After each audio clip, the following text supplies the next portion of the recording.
Hey everyone, welcome back to Chill English Podcast. Today we're talking about your weekend. Awesome. Let's start with the basics. Using the past simple tense correctly. This is the foundation for talking about past events like your weekend. Right. Instead of I watch a movie, say I watched a movie. Instead of I go shopping, say I went shopping. Past simple verbs are easy once you get used to them. And don't worry about irregular verbs. We'll give plenty of examples and practice. Okay, here's a little trick. When you talk about your weekend, try to use action verbs that show what you actually did.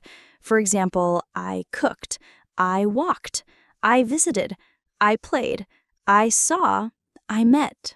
Good point. And you can make your answers even more natural by adding extra information, like when, where, who with, and how you felt. Exactly. For example, on Saturday, I went hiking with my friends in the mountains. The weather was perfect and the view was amazing. I felt so happy and relaxed. Or I had a quiet weekend. I stayed home, read a book, and cooked a new recipe. It was peaceful and refreshing. Let me tell you about my last weekend in detail. On Friday evening, I met some friends for dinner at a new Italian restaurant. The pasta was delicious, and we talked for hours. On Saturday morning, I went jogging in the park. It was sunny, but not too hot, perfect running weather. In the afternoon, I cleaned my apartment, which was long overdue. Then on Sunday, I relaxed, watched a movie, and prepared for the week ahead. Wow, that's a full weekend. See how James added time. Friday evening, Saturday morning, places, Italian restaurant, park, apartment, activities, dinner, jogging, cleaning, watching movies, and feelings. Delicious, perfect, relaxed. Exactly. Adding those details makes your story come alive. Listeners or friends will be more interested, and your English sounds much more natural. What we've learned is good, but it's not everything. Stay with us if you want to learn more. Let's learn some vocabulary for common weekend activities. These will help you describe your weekend better. Here's a list of activities people often do on weekends. Sleep in, wake up late, hang out with friends, go shopping, watch movies or TV series, cook or bake, exercise or go to the gym, visit family or relatives, do house cleaning, Read books or magazines, play sports, attend events or parties, go to a cafe or restaurant, travel or take a short trip, garden or work in the yard, do homework or study, play video games, listen to music or podcasts. Try to learn these and think about which ones you do most, then use them to describe your weekend. Talking about what you did is great, but what really connects people is sharing how you felt or what you thought. Right. Instead of just saying, I went to a party, say, I went to a party and it was so much fun. I danced all night and met some interesting people. Or, I went to the gym, but honestly, I was tired and didn't feel like exercising. Still, I pushed myself and it felt good afterward. Adding opinions and emotions makes your English richer and more natural. Let's do a little role play. I'll be a listener asking about your weekend. Great. Go ahead. So, Ella, what did you do this weekend? Well, on Saturday, I went to a pottery class. It was my first time, and I was a little nervous at first. But the instructor was so kind, and I really enjoyed making my own bowl. It wasn't perfect, but it was fun. Then on Sunday, I just relaxed at home and cooked a big dinner for my family. That sounds amazing. Trying something new is always exciting. Did you take any pictures of your pottery? Yes, I sent them to my friends, and they all said I should open a shop. Well, you never know. Maybe you have a future as a potter. When someone tells you about their weekend, it's important to keep the conversation flowing by asking questions. For example, that sounds fun. How long was the pottery class? What was your favorite part? Did you find it difficult? Are you planning to go again? And if someone says they watched a movie, you can ask, "What movie did you watch? Did you like it? Who was your favorite character?" Would you recommend it? Asking questions shows interest and helps you practice English speaking naturally. Here are some fun expressions you can use when talking about your weekend. I had a blast, meaning I had a great time. It was a chill weekend, meaning relaxed and calm. I was wiped out, meaning very tired. It was non-stop, meaning busy the whole time. I caught up on sleep, meaning I slept a lot to recover.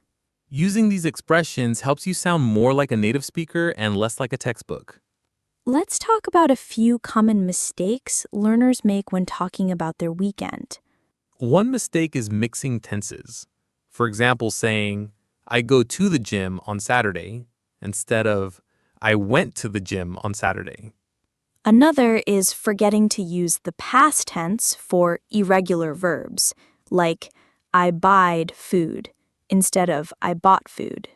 Or confusing watching with watched. It's easy to say, "I watching TV," but the correct form is, "I watched TV." Practice these and don't be afraid to make mistakes. It's part of learning. Sometimes people hesitate to talk about their weekend because they're afraid of making mistakes or sounding boring. But guess what? Most people just want to connect and have a friendly chat. They don't expect perfect English. Exactly. The more you practice, the more confident you become. And the more confident you are, the more fun the conversation will be. Let's do another role play, this time like a fun interview. Okay, I'm the interviewer. Ella, tell me about your perfect weekend. My perfect weekend would start with a lazy morning, sleeping in without an alarm. Then I'd have brunch with friends at a cozy cafe, maybe trying pancakes or avocado toast. In the afternoon, I'd go for a long walk in the park or visit a museum. In the evening, I'd watch a movie or read a good book. And of course, I'd have some ice cream as a treat. That sounds fantastic. What about you? What's your perfect weekend? I love that question. My perfect weekend is all about adventure. Hiking somewhere new, trying local food, and maybe camping under the stars. One great way to improve is to learn new words related to weekends and hobbies. For example, words like brunch, a late breakfast combined with lunch, picnic, eating outside, usually in a park, road trip, a long drive to explore new places, festival, a special event with music, food, and fun activities, spa day, a day for relaxing and pampering yourself. Try to use these words when you talk about your weekend to sound more natural and interesting. Remember, listening to others talk about their weekends helps you learn new vocabulary and natural phrases.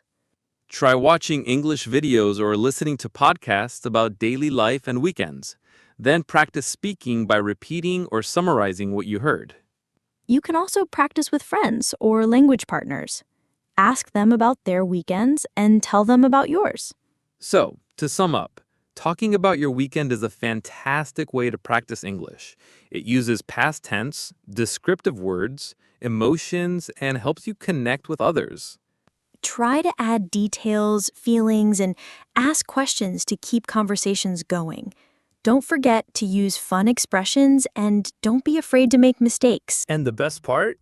Weekends happen every week, so you'll always have something new to talk about.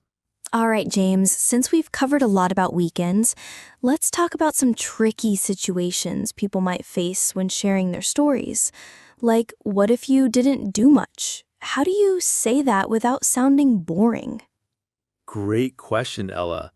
Honestly, sometimes weekends are just slow, and that's okay. You can say things like, "I had a pretty quiet weekend," or "I didn't do much, just relaxed at home." But here's the secret. You can add something fun or thoughtful to make it interesting. Exactly. For example, I didn't do much this weekend, but I caught up on some sleep and finally finished reading my book. It was nice to have some me time. Or I spent most of the weekend binge watching my favorite series. I know, it sounds lazy, but it was exactly what I needed to recharge. Thanks so much for hanging out with us today on Chill English Podcast. We hope you feel more confident talking about your weekends now. See you next time with a new topic to help you speak English naturally. And don't forget to check out our last video, My Daily Routine in English. And stay chill.